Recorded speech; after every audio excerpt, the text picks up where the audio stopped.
دوستو ہر انسان کو اپنی مختلف عمر کے سٹیجز سے گزرنا ہوتا ہے۔ انسان جوان ہوتا ہے، بچہ ہوتا ہے، جوان ہوتا ہے اور اس طرح پھر وہ آہستہ آہستہ اس کی زندگی چل رہی ہوتی ہے آگے کی طرف۔ پھر وہ 25-30 سال کا ہو جاتا ہے، پھر 40 سال کا ہو جاتا ہے۔ بیسیکلی آج کی اس ویڈیو میں آپ کو کچھ ایسے پوائنٹس بتاؤں گا کہ اگر آپ 35 یا 40 سال کے ہو جاتے ہیں تو آپ کو کچھ چیزیں اپنی زندگی میں لازم شامل کرنی چاہیے تاکہ آپ کی باقی ماندہ زندگی اچھے سے اچھے گزرے۔ میری کوشش رہے گی کہ 4 سے 5 ایسے پوائنٹس میں آپ کو بتاؤں جو شاید آپ کے ذہن میں ہوں لیکن سکپ ہو گئے ہوں، اور اگر آپ ان کو فالو کرتے ہیں تو آپ کی زندگی ریلیکس رہے گی، یعنی آپ کو اینزائٹی نہیں ہوگی، ایک عجیب سی پریشانی، خوف، ٹینشن اور جو ہے نا بے چینی کی کیفیت۔ سب سے پہلے یہ ہے کہ یاد رکھیے گا آپ سائلنٹ رہنا سیکھیے، یعنی ضروری نہیں ہے کہ ہر بات کا جواب دیا جائے، ہر بات میں جو ہے نا کیڑے نکال کے بات کا جواب دینا یا بحث کرنا۔ کبھی کبھی آپ کو کوئی چیز بری لگتی ہے، کوئی چیز اچھی نہیں لگتی، لیکن اس کا بہترین جواب ہوتا ہے خاموشی، تو آپ کو خاموش رہنا ہوتا ہے۔ اکثر اوقات دیکھا گیا ہے کہ اگر آپ سے کبھی کبھی کوئی انسان ٹکرا جاتا ہے، یعنی کہ مثلا فار ایگزامپل ہر انسان، ہم کہتے ہیں نا کہ دنیا میں ہر شیر کا سوا شیر ہوتا ہے، یعنی جب آپ دیکھتے ہیں کہ آپ سے کسی ایسے شخص کی ملاقات ہے جو کمپیریٹیولی آپ سے زیادہ انٹیلیجنٹ ہے، تو آپ نے اس کی ریسپیکٹ کرنی ہے اور آپ نے اس سے کمپٹیشن نہیں کرنا، آپ نے اس سے مقابلہ نہیں کرنا کہ نہیں اگر وہ کسی چیز میں ایکسپرٹ ہے اور آپ کو فیل ہو رہا ہے تو آپ اور اسمارٹ ہونے کی کوشش کریں اور آپ اس سے مقابلہ کریں۔ اس سے آپ کی انزائٹی میں زیادہ اضافہ ہوگا، آپ کی پریشانی میں اضافہ ہوگا، لہٰذا آپ کمپٹیشن نہیں کریں، کیونکہ اس کنڈیشن میں کمپٹیشن کرنا ایک ویک انسان کی عادت ہے، یعنی کہ یہ ایک ویک انسان کی نشانی ہے۔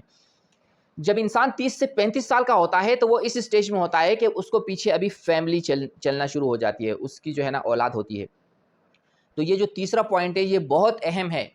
یاد رکھیے گا یہ میٹر نہیں کرتا کہ آپ کس فیملی بیک گراؤنڈ سے تعلق رکھتے ہیں، بلکہ یہ میٹر کرتا ہے کہ آپ نے جو فیملی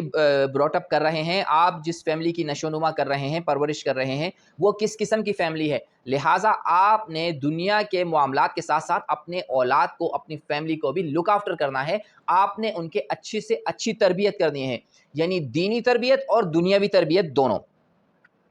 اچھا دوسری بات یہ کہ یاد رکھیے گا کہ انسان، اچھا دیکھا عموماً کیا ہوتا ہے کہ جیسے جیسے انسان کی عمر بڑھتی رہتی ہے، وہ جو ہے نا زندگی کے معاملات میں زیادہ بیزی ہونا شروع ہو جاتا ہے، تو اس سے کیا ہوتا ہے اس کے جو پرانے دوست ہیں وہ کٹنا شروع ہو جاتے ہیں، اور آخر میں ایسا ہوتا ہے کہ وہ بالکل تنہا اکیلا رہ جاتا ہے۔ تو آپ نے کوشش کرنی ہے کہ آپ کم سے کم اپنے ساتھ کچھ دوست ایسے رکھیں جس سے آپ اپنے دل کی بات شیئر کر سکیں، جس سے آپ اپنے فیملی کے وہ معاملات بھی شیئر کر سکیں جو آپ اپنے فیملی ممبرز، اپنے بھائیوں سے، بہنوں سے شیئر نہیں کر سکتے۔ یہ انسان کی نیچر ہے، جب وہ اپنی دل کی بات کسی کو بتاتا ہے تو اس کا بوجھ ہلکا ہوتا ہے، چاہے آپ کا دوست آپ کو اچھی کوئی نصیحت یا اچھا مشورہ نہ دے سکے، لیکن کم سے کم آپ نے اپنی دل کی بات ان سے شیئر کر دینی ہے، بنسبت ان لوگوں کے جن کے بہت سارے دوست ہوتے ہیں۔ فار ایگزامپل آپ کے بہت سارے دوست ہیں لیکن وہ ایسے ہی دوست ہیں برائے نام، اور اس قسم کے دوست ہیں کہ جو آپ سے، یعنی کہ اگر آپ انہیں کچھ اپنے معاملات شیئر کریں تو وہ آپ پہ خوش ہوں اور وہ جو ہے نا جیلس ہوں آپ سے، ہاں اچھا ہے نا ایسا ہوا، اس کا اچھا ہے نا۔ آپ نے کوشش کرنی ہے، آپ نے آئیڈینٹیفائی کرنا ہے کہ کون سے میرے وہ دوست ہیں جو مجھے مشکل وقت میں اچھا مشورہ دیتے ہیں،